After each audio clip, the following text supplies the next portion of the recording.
Oi, gente, boa noite. Aqui do Hotel William de novo, com vocês para a gente poder completar tudo que eu venho falando nas últimas lives e entrar com essa disciplina de vocação e profissão. Por que eu resolvi falar desse assunto? Essa semana, conversando com uma senhora, ela me falou assim: nossa, como é bonita a sua profissão, né? Você ajuda as pessoas, você faz com que os outros se levantem e entendam que podem ser melhor.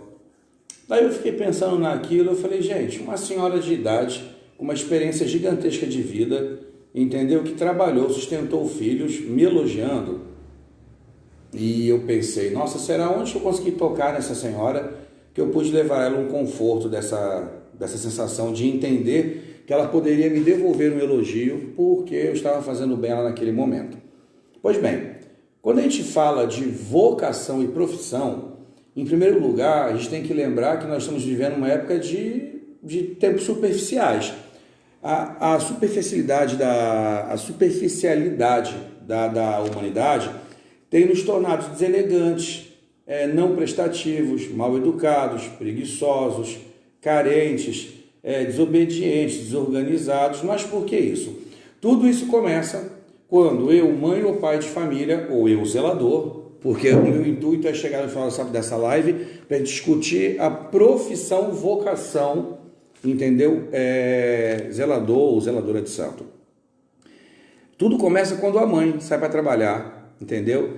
E ela vai em busca do sustento, sustentar o seu filho. Uma das primeiras vocações gigantescas que a mulher assume após assumir o matrimônio, porque antes de se casar ela aprende a como lavar, passar, costurar, bordar. Em algumas ocasiões ela vai ter qualidade escoloférica, em algumas ocasiões ela não vai ter tanta aptidão, entendeu?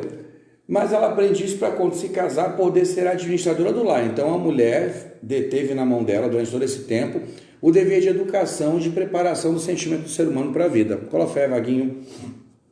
Só que hoje em dia a gente vê as mães chegando em casa, Colofé, Rose, e elas chegam em casa, vem aquela bagunça, vê o filho que não fez nada, que não lavou a roupa, que não organizou a casa, que não buscou nada, Colofé, Isa, Colofé, Letícia, e a mãe começa, ai, que dia chato de trabalho, nossa, eu estou cansada. Na verdade, a mãe está sinalizando aquele filho, ou aquele filho adolescente, ou criança, ou adulto, né, porque hoje tem muito adulto dentro de casa, sem fazer nada, que ela teve um dia maçante de trabalho, talvez um dia não tão agradável, e ela esperava chegar em casa e encontrar a recíproca do investimento dela. Ela está investindo na família. É normal que a mulher, a mãe e o pai, ela providencie o sustento para que o filho possa se dedicar e para que ele possa ter condições e qualidades melhores de aprendizado para ele poder desenvolver ali na frente, dentro da sua vocação, uma profissão que lhe seja rentável, que lhe dê felicidade e que lhe dê tesão de trabalho, né? Então, para a gente começar a falar de vocação e profissão, a gente tem que entender o seguinte: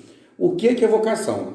A vocação nada mais é, gente, que a reunião dos indicativos, entendeu? Que levam você a entender que você tem uma inclinação X ou Y, ou que você tem uma habilidade X ou Y, ou alguma coisa que você faz em particular que te levará ali na frente a uma futura profissão. Nem sempre a sua vocação vai levá-la à sua profissão. Porque quando eu falo de vocação, a vocação é um termo que ela vem de um verbo latim chamado vocare, que quer dizer chamado. Poxa, desde novinho minha mãe está fazendo bolo para o café da tarde, café da manhã, e eu começo ali, minha mãe sai da cozinha, eu começo a remexer gelé com goiabada, goiabada com pão, e ali eu começo a desenvolver uma vontade culinarista. Eu começo a aproveitar o resto de alimento, então dali nasce uma vocação. Se quando eu crescer, aquela vocação me der uma profissão, legal, eu vou juntar o que eu faço por coração com o que eu vou executar de coloféigo, de melhor execução para que eu chegue num salário legal. O grande problema hoje, quando eu falei que a sociedade está superficial, é porque todo mundo pega lá e posta. Estou na baladinha, bebiricando sexta-feira. Nós levamos a sociedade o incentivo de carência, porque quando um adolescente que não trabalha, ou um jovem que não trabalha, que a mãe sabe que ele não trabalha, que ele tem dificuldade em ter comportamentos de organização, que ele não se esmera, não se esforça, que primordialmente ele não estuda, que é o próximo autor que a gente vai falar, ele final de semana consegue aqueles R$10, né, para tomar o seu corote, ou a sua vodka, ou para tomar o seu guaraná, e ele posta uma foto com aquela internet, Colofé, professor Sueli, tudo bom, minha velha? Aliás, essa aqui é a Sueli, minha irmã, Colofé, irmã. E ele vai lá e posta aquela foto com corote na balada, ele está esperando que aquelas pessoas que vão curtir a foto dele, que vão sinalizar embaixo, falar belezeira, tudo bom e apoiar, que apoiem o que ele acha que é certo, que é estar parado, letárgico, inerte, esperando vir de alguém o seu sustento.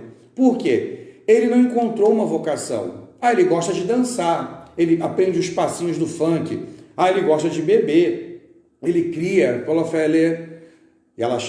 ele cria bebidas, no churrasco é o cara que faz a piada.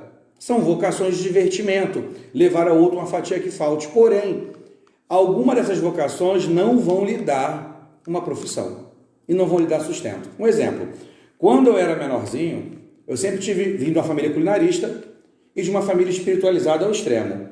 Então, eu sempre tive uma forma um pouco mais agressiva de lidar com o outro. Não de ser mal criado ou ser ruim, não. Se eu vejo alguém passando fome, Colofé, Lucas, eu preciso entender o porquê ele passa fome e entender que eu tenho condições de repartir um pão com ele. Eu vou repartir a primeira, a segunda e a terceira. Na quarta vez, Colofé, Alessandra, Colofé, Elaine. Na quarta vez, eu vou falar para ele assim, mano, se manca, né? Você não está conseguindo levantar, não? O que está acontecendo contigo?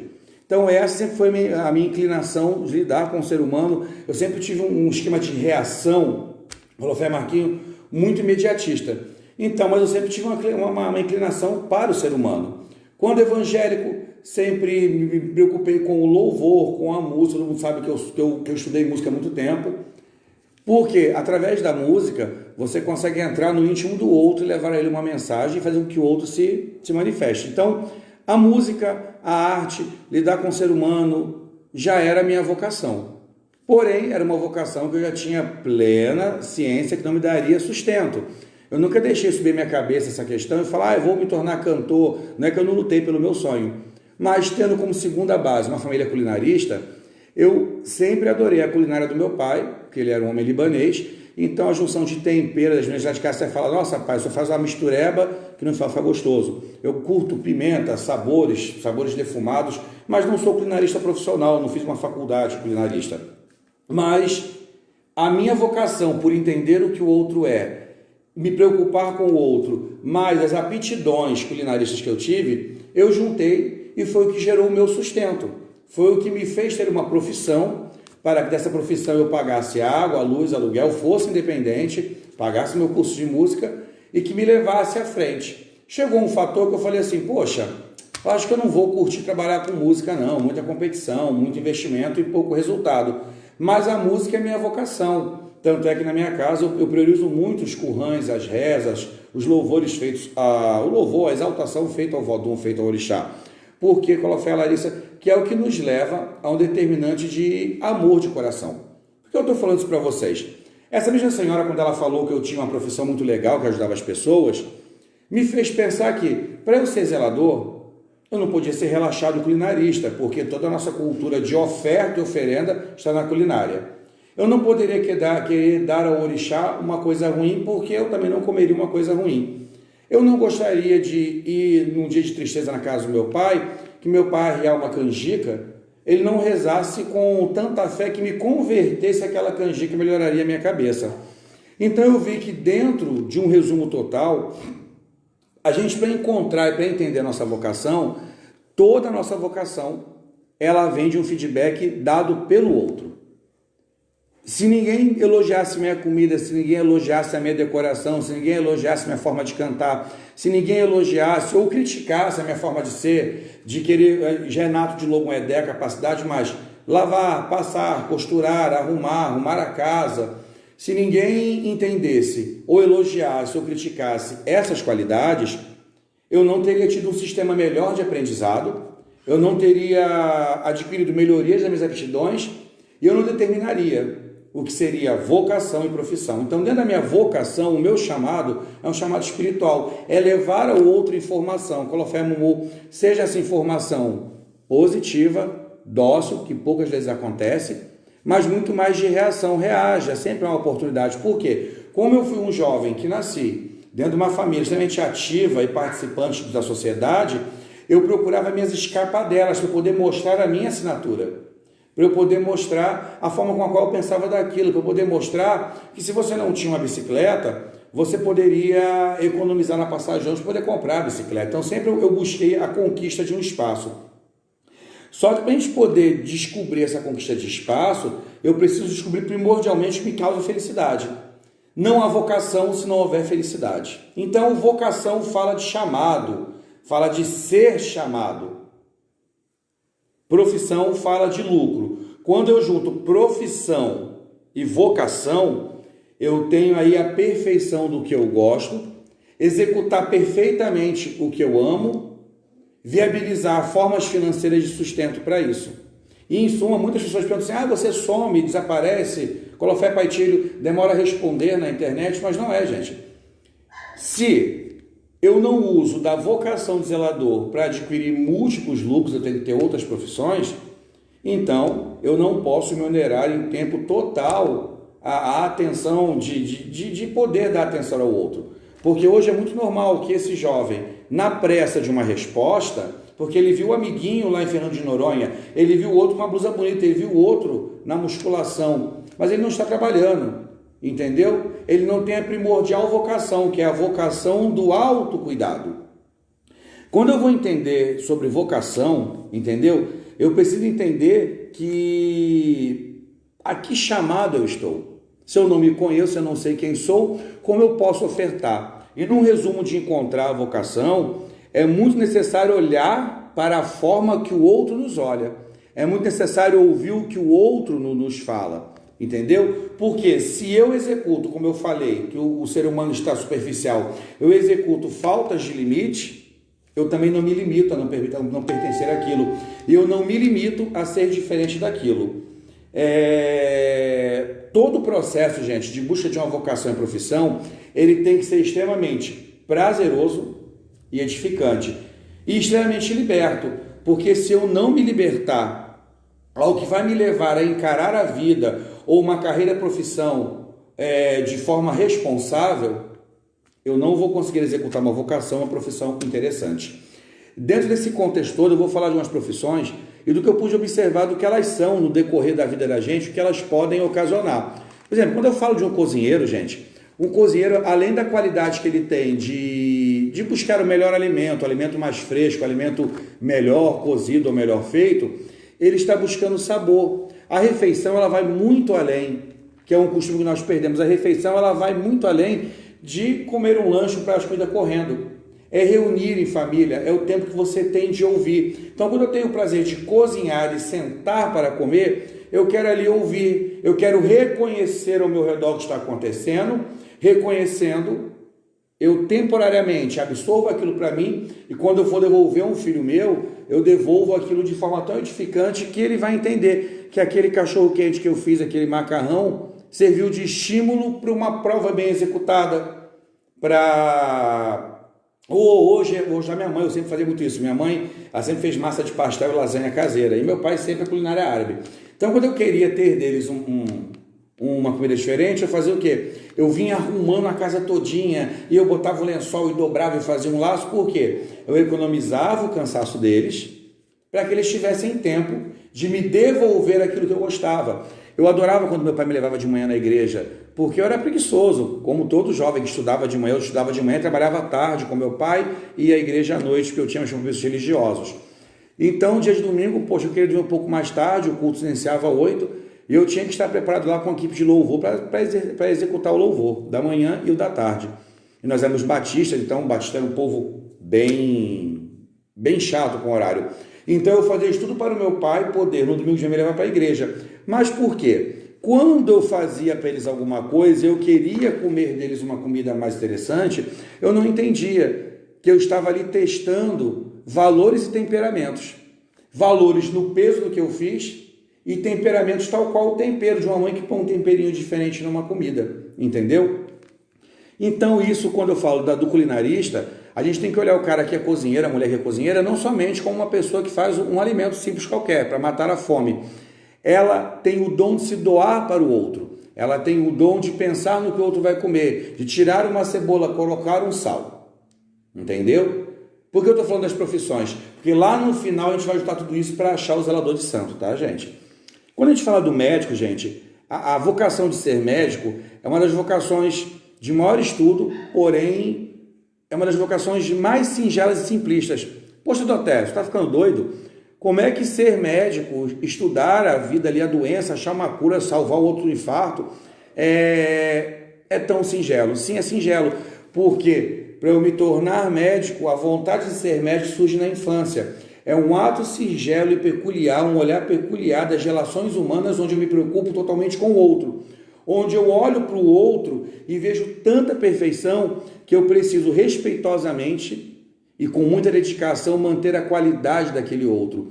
O médico, ele é o cara que ele faz o resgate do santuário. É ele quem vai levar a você o conforto e a segurança. Então, ser médico é estar pleno da sua necessidade de amar ao próximo, de gostar de gente. Não vai haver médico se você não gostar de gente. Não vai haver um bom médico que ele sofra por não gostar de gente. Não vai haver um bom médico que, dentre uma decisão de salvar uma vida, de correr perigo, ele não consiga entender o que é individualidade e a ciência da individualidade. Porque o que acontece?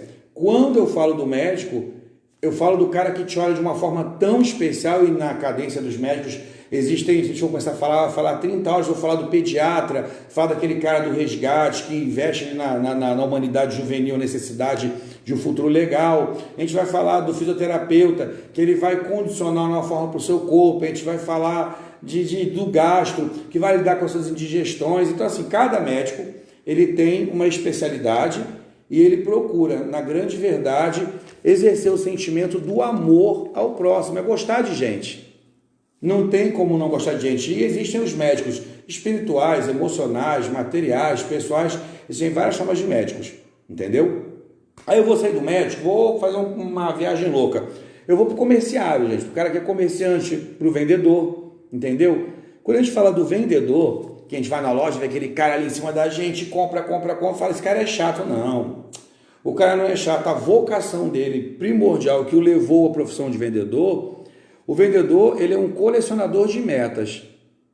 Ele precisa se esforçar para adquirir metas de venda, bater os seus limites, entendeu? Porém, ele torna você possível, coloca Juninho, ele torna você possível porque ele vai providenciar a você uma forma de você comprar ou ter alguma coisa à vista ou parcelada que realize o seu sonho de consumo.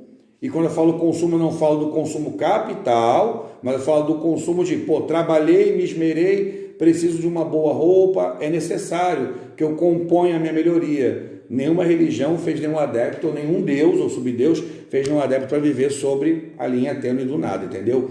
Então, dentro das qualificações primordiais de um vendedor, ele tem que ter honestidade, entendeu? E ele tem que ter ética. Eu não vou chegar para uma mulher que é muito magra e vou falar para ela que uma saia rodada fica legal, porque vai acentuar a magreza dela. Eu não vou chegar para uma pessoa com um corpo mais gordinho e vou dizer para ela que uma mini blusa fica legal. Se a pessoa se sente bem, é uma outra questão, autoestima. Mas eu tenho que ter ética e honestidade. Eu não posso querer somente vender um produto. Eu tenho que vender a você, e vender é converter e convencer, entendeu? Tendo, primeiramente, disposição de servir, tendo disposição de ofertar, ética e honestidade e se tornando primordialmente um ótimo ouvinte. O melhor vendedor é aquele que consegue ouvir. Por que eu estou falando essas qualidades? A gente vai chegar lá na frente e a gente vai falar sobre o zelador de santo. Você que entrou na live agora, entendeu? A gente está falando sobre vocação e profissão, porque eu quero chegar lá na profissão e vocação ministerial do zelador de santo. A gente vai falar da babá, gente. A babá, ela aprendeu a cuidar com a mãe. Toda mulher que é babá é aquela irmã mais velha que cuidou dos seus irmãozinhos e que busca independência. Porém, a babá, ela tem a projeção da réplica. Ela vai replicar alguma coisa. Vai replicar a educação dela. Porque antigamente existia um padrão de educação e hoje o padrão de educação está mudado. Porque, de certa forma, os investimentos que a babá fez na gente foram investimentos de uma sociedade que comutava igual. Sou super a favor da liberdade de expressão, liberdade, todo tipo de liberdade. Mas estou conquistando liberdade para quê? Quando eu conquisto liberdade, quero liberdade para alçar voo, para correr, ir de encontro a alguma coisa. E hoje, se eu tivesse um filho, eu teria preocupações. Eu jamais deixaria meu filho com uma babá que não estudou, ou que talvez não se preocupou em estudar, ou que talvez passa o dia inteiro com coloferto, passa o dia inteiro com um foninho ouvindo funk. Porque minimamente ela vai ser descuidada, desprecavida, e o que ela vai passar para o meu filho? Nada. Então a profissão de babá, gente, é a profissão que replica. Dentro da Casa Candomblé a gente tem inúmeras babá. E a gente vai falar da profissão do professor. Eu escolhi poucas profissões. Para a gente entender a palavra professor, a gente vai entender primeiro de uma palavra lá atrás, que é, para que exista um professor, tem que ter um aluno. E o aluno, dentro do latim, é a pessoa que não tem luz. Aquele que está permeado de sombra, aquele que não tem luz. Então, o aluno ele vai ser iluminado pelo professor. E o professor, dentro do latim, a palavra professor, ela tem uma origem dentro de um verbo chamado professos, que é o que eu estou fazendo com vocês aqui agora. Professos é aquele que edifica, fala ou leva algo que ele tem plena credibilidade. Só que fora da questão do professor, que vem desse latim professos, dentro da palavra professor também tem um verbo que ajudou a construir essa palavra, que foi um verbo chamado profitare, que é reconhecer e afirmar o chamado de alguém. Quando a gente fala do professor, gente, Clofé Pai Cleito, Clofé Oiace Maria, chama ela de Oiace Maria. Quando a gente fala do nosso professor, o professor ele tem uma das mais penosas profissões. Primeiro, ele tem que dar continuidade a uma educação que dentro do lar a mãe não teve condições de dar, porque foi trabalhar, o filho teve que sair também. Depois, ele tem que ter um olhar de águia, ele tem que entender e afirmar todas as nossas qualidades como ser humano. Então, a ambição positiva, a educação, o olhar para o outro com o olhar singular, colofeaila. O professor, gente, ele dentro da profissão dele, a base de existência dele está contida na melhoria. Então, melhorar o outro para que o outro lá na frente encontre a sua vocação, torne aquela vocação profissão e, de uma certa forma, retribua a sociedade, porque o professor ele vai de encontro à sociedade, tudo de melhor que possa acontecer. Lembrando que hoje os alunos espancam o professor na sala de aula se eles são contrariados, entendeu? Quem viu minha live há um tempo atrás falar sobre a navalha, entendeu? Ali eu fui para um outro contexto, eu estava falando de um cara que falava que quem não é raspado de solingen, raspado de marca não é raspado. A gente vai lembrar de uma profissão muito legal que é o cabeleireiro. O cabeleireiro, ele tem que ser o cara das galáxias, porque ele tem que enxergar o seu interior, adequar o seu exterior e dar a você, através do visagismo, uma qualidade de características físicas e emocionais e tornar você uma pessoa feliz. O cabeleireiro, ele lava, ele tinge, ele muda a cor, então ele vai retirando e manipulando as máscaras necessárias que você precisa ter para alçar e fortalecer a sua personalidade. Quem me conheceu no passado, eu tinha um topetão, era super legal, mas porém, com o excesso do trampo, fazer academia, não dá para manter o cabelo escovado sempre, já era uma preguicinha, ou também falta de tempo, eu deixei para lá isso. Mas o que acontece? O meu cabelo mais curto hoje é por praticidade. Só que eu aprendi com aquele cabeleireiro o melhor shampoo, o melhor creme, o porquê, o não porquê. Só que o cabeleireiro ele tem o ofício grandioso, ele e os barbeiros, de manter a sua estética higienizada. Um cabelo bem cuidado, uma barba bem feita, torna ao próximo a viabilidade de você olhar e encontrar em mim qualidades que sejam interessantes, que possam gerar o seu olho. Então, quando a gente fala dessas profissões todinhas, gente, a gente vai fazer uma reunião de todas elas. Quando a gente fala do zelador espiritual, ser pai de santo não é profissão, gente. Não é profissão, nunca foi. Mas nós sabemos que tem o valor do jogo, o valor das obrigações, porque o valor é pago por um investimento de tempo e por uma troca de qualidade. Ninguém vende sucesso, ninguém vende sorte. A gente probabiliza a remoção das negatividades. Quando a gente fala de ser zelador e a vocação espiritual de se tornar zelador, ela vem construída de quando eu fui um bom aluno no colégio, tirei boas notas, entendi sobre matemática, português, sobre biologia e possibilidade. Eu não posso esperar, tendo estudado biologia, que que o ser humano tem a respiração embaixo d'água. Então não posso, dentro do meu jogo, dizer que uma pessoa, que não tem resistência respiratória, vai se tornar um bom nadador. Mas pela biologia que eu estudei, pela matemática, eu posso entender que aquela pessoa, se ela não tem nenhuma dificuldade endocrinológica, ela vai poder emagrecer usando da fração que a gente aprendeu na matemática, emagrecer e ali se esforçar, empenhar o que aprendeu na física para se tornar um bom nadador. Para eu me tornar zelador, gente, para a maioria dos zeladores que estão em formação, se tornassem zeladores, eles precisavam ser historiadores, filósofos, matemáticos, humanistas, sociólogos. Por quê? Eu preciso entender a história do orixá. Eu preciso ter uma filosofia de vida para dar ao outro. Ninguém segue alguém à toa. Eu sigo o meu zelador, o meu rumbono, porque ele é um cara que, para mim, eu quero chegar daqui a um tempo na qualidade de experiência dele. Por quê? Para que eu seja zelador, eu sou médico, eu tenho que gostar de gente. Por gostar de gente, eu tenho que investir no santuário humano, a inteligência. Para que eu seja zelador, eu tenho que ser filósofo. Eu tenho que entender a filosofia de vida, absorver para mim o que é legal e devolver para fora o que seja mais legal ainda. Entendeu? Eu tenho que ser matemático, porque eu não posso chegar para um desempregado e dizer através de um jogo que ele vai conseguir uma casa, um carro, uma moto, celular do celular da época, né, mais moderno, se ele não trabalhar. Vou ter que explicar para ele que trabalho, salário, conquistas. Para que eu seja zelador, gente, eu vou ter que ser um grande investidor. Que o investidor ele tem um olhar tão especial que ele olha no próximo e ele vê qualidades, que ele vai investir força ali, que ele vai investir talento, para depois no futuro ter um lucro. Ninguém investe nada sem lucro. Eu não investi nos meus filhos, obrigação, aquela força que todo zelador faz de dar ao seu filho, como um pai carnal dá ao seu filho a formação especialista, para que no fundo ele não tenha um retorno desse investimento. Porém, aí vem a bomba do momento.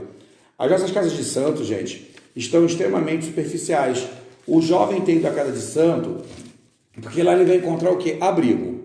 Lá ele vai encontrar religião, vai encontrar fé, sim, mas ele vai encontrar primordialmente alguém que diga para ele que dentro da falta de vocação dele, ele pode encontrar uma vocação, porque no candomblé você dança, canta, você é inteligente para decorar, você tem que ter um bom gosto para a roupa, por mais simples que ela seja, então o jovem vai para ele buscar isso.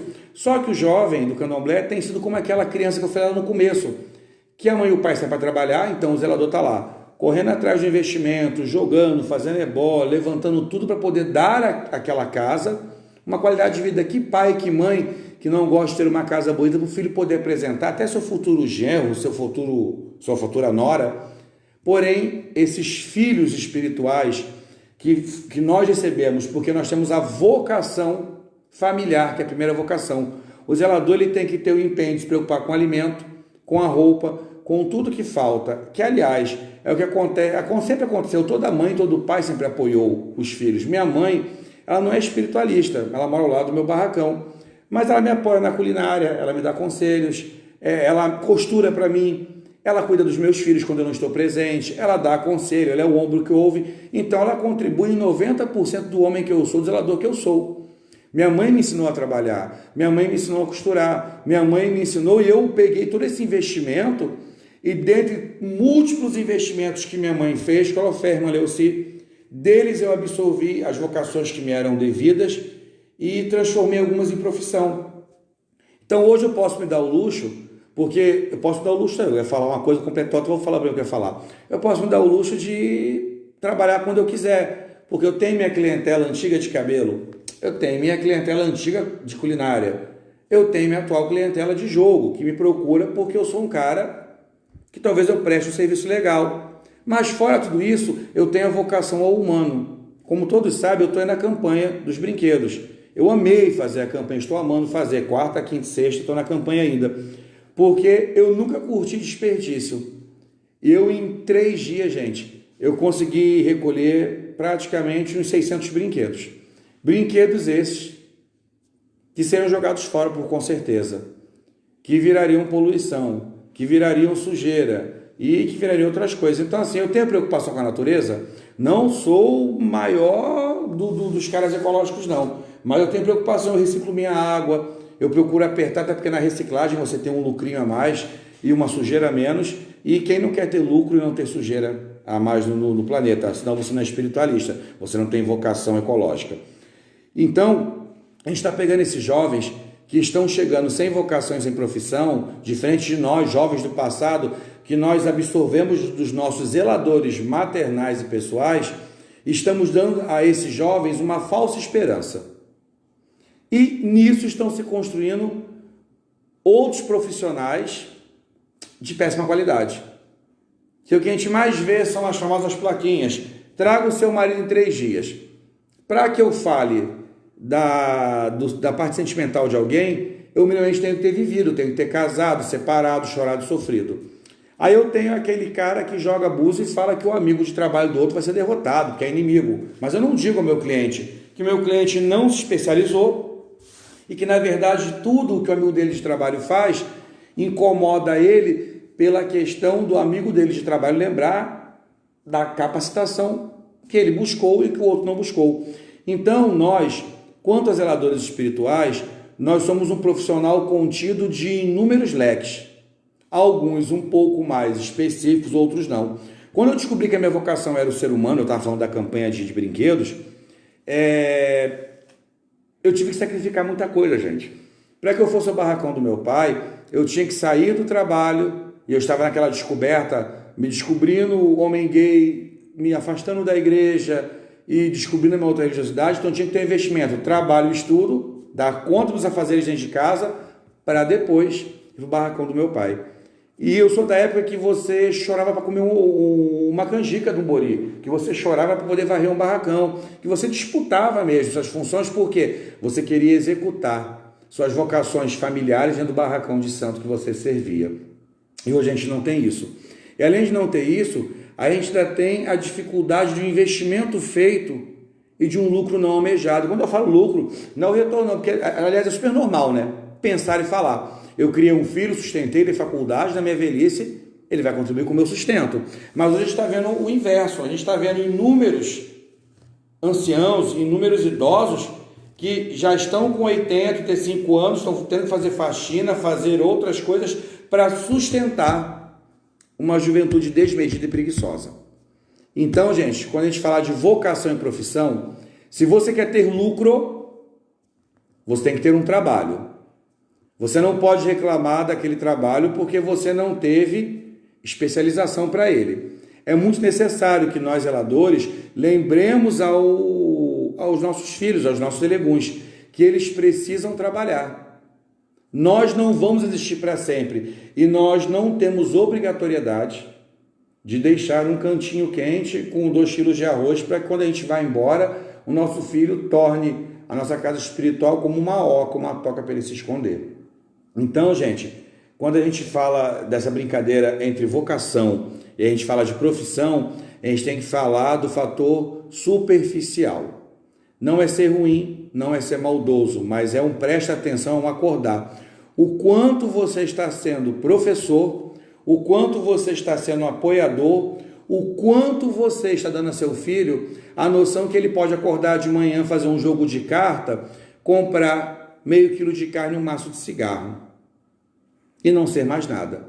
Eu garanto, se eu quiser deixar de ser zelador, porque ser zelador em tempo integral me faz com que eu execute de uma certa forma, a melhor forma da minha vocação dentro de uma profissão e dê ao outro o que ele espera de melhor qualidade, onde eu me sinta satisfeito.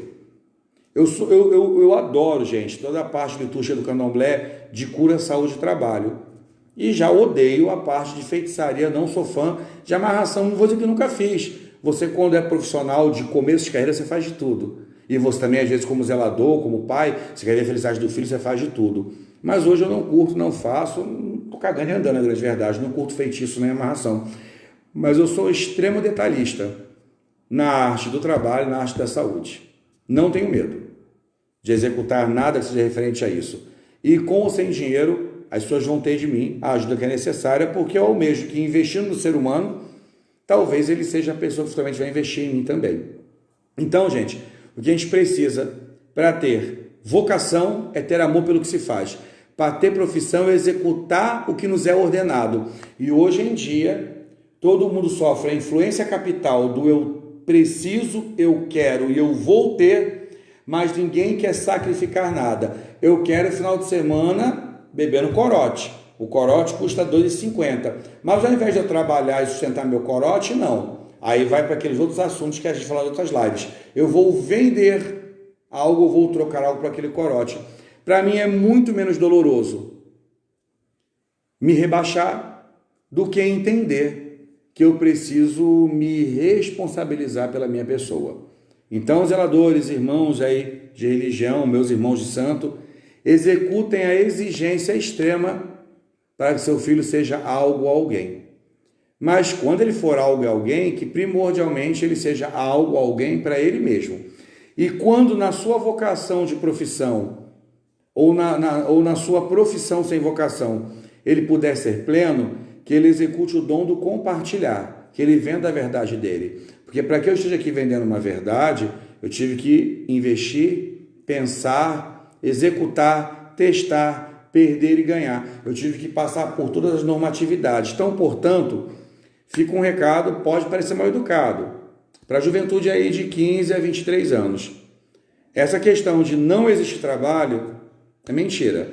Passamos um período complicado ou não no Brasil, mas nós temos sempre um outro que precisa de algo. Se eu não desenvolvo o olhar pelo outro, eu não desenvolvo um olhar de oportunidade do que o outro tenha. 2. Ninguém tem obrigatoriedade de pagar pelas suas contas.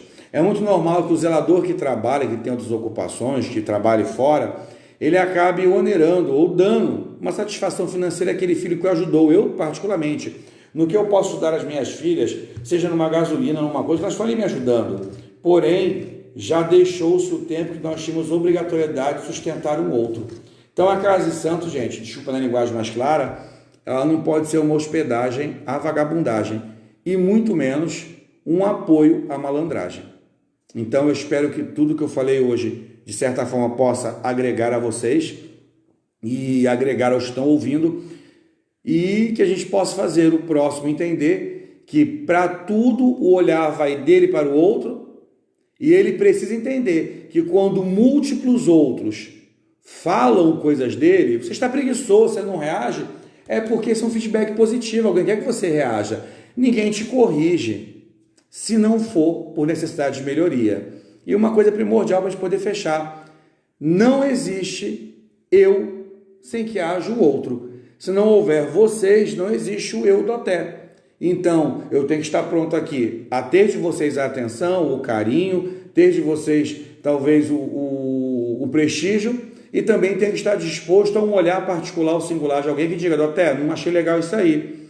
E te levar a entender o meu entendimento, mas não lhe converter que você tem que aceitá-lo. Sem bater o pé, sem gritar, sem xingar. Por isso que eu falo, gente, que dentro da questão da vocação espiritual, o segredo é o seu cofre. O excesso de compartilhar segredos, de inclusão, que é um pecado, mais um pecado réu confesso. O grande pecado do zelador é querer levar ao seu filho uma vocação, e atrás da vocação tem que ter pudor e honra, almejando que ele não vai trocar aquilo por miúdos quando for mais velho. Então, grande beijo, Colofé, Mucuyu, Mutumbá, Aurê, que vocês possam ter gostado. Quem gostou, dá um like quando eu postar lá, porque, gente, eu faço a live pelo Facebook para facilitar quem tem seus planos de internet um pouco menor poder assistir, porque a internet está uma porcaria. Depois eu jogo a live lá no YouTube para poder compartilhar e gerar visualização, gerar o expandir. Ninguém faz nada, gente, que não seja por expandir uma ideia legal. E o que eu quero levar a todo mundo, na grande verdade, é consciência, entendeu? De classe. É consciência do quem eu sou. É conscientizar o que eu vim fazer no mundo. É ser alguma coisa. Porque sendo alguma coisa, eu posso me tornar pleno e levar a outro uma fatia desse pouco que eu sou também. Um grande beijo, até uma próxima, ou até daqui a pouquinho, que eu tenho um compromisso para resolver agora, mas eu devo retornar ainda hoje para falar sobre essa questão superficial da visibilidade na internet. Se sobrar um tempinho, eu ainda volto hoje para a gente bater um papo disso aí. Quem tiver pergunta, pode fazer, depois eu volto e respondo. Quem não tiver pergunta, deixa um joinha. Um grande beijo, muito obrigado pela atenção de vocês, porque é a atenção de vocês que faz com que eu melhore, o que eu busque, o que eu estude para trazer a vocês informações, tá bom? Grande beijo, até uma próxima.